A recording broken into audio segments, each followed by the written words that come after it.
So I had a thought that kind of hit me.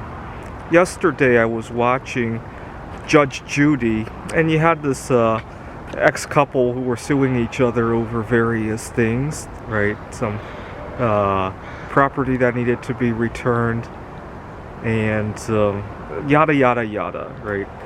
And I thought about my own life, how even though I'm always happier when I'm single, I always end up in another relationship only to rediscover how happily single I am. And I thought about, well, the divorce rate here in the United States is definitely not low, right? And I thought maybe a good percentage of people actually do prefer to be single, but we live in a culture that is not very conducive to that. So people end up in rotten relationships. They have a lot of children who have to suffer, and then they end up getting divorced. I think the divorce rate here in the United States is approaching 60%. I've traveled to other countries where the marriage rate and the divorce rates are both considerably lower, right? Especially Japan. I think the marriage rate there is pretty low, and they are very tight on immigration, obviously, so their population is shrinking.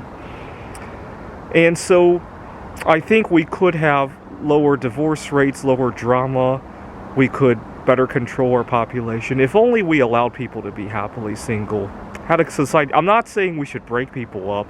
I'm saying the people who are happier being single, we need a culture that allows that to happen, right? And the key word is allow, not force it to happen or anything. So yesterday I made a video about how, because of the current labor shortage, how a lot of employers are having better working conditions. But it always strikes me as odd that working conditions are always flavored in some way, right? The real working condition we need is that we need to allow people to be who they are, right? So for example, during the pandemic, a lot of companies had policies that allowed you to donate your paid time off to a colleague who needed to take care of family members with COVID or childcare issues. Now, family members who are ill and childcare issues are only two human needs out of a sea of all sorts of human needs, right? What about people who have mental health challenges? What about people who want to do something else interesting, right? So, for example, right now, there's a lot of refugees in Poland. Obviously, Poland has a lot better working conditions. I'm sure they'll allow people to take time off to take care of refugees, right? What about somebody who has an interesting academic problem that they want to research, right? I'd like to compete in the Computer Olympia. I never get time off to do that without too much rush, right? So last year I had, the Computer Olympia was obviously held remotely. That was racing between that, right?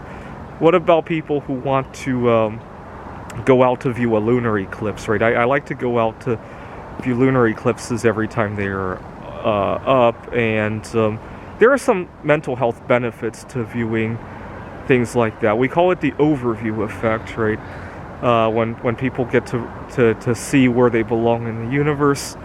And the crux of the issue is we need to allow people to be people, right? Yes, taking care of family members and taking care of children, that's part of it, but that's only one piece of it, right?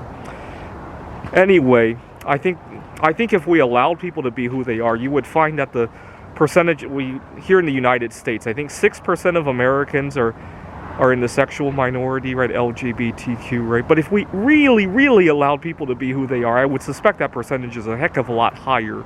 And I suspect the biggest part of the sexual minority is probably going to be solosexuals. It's probably at least 50% if we really allowed people to be who they are. Just look at the divorce rates, right?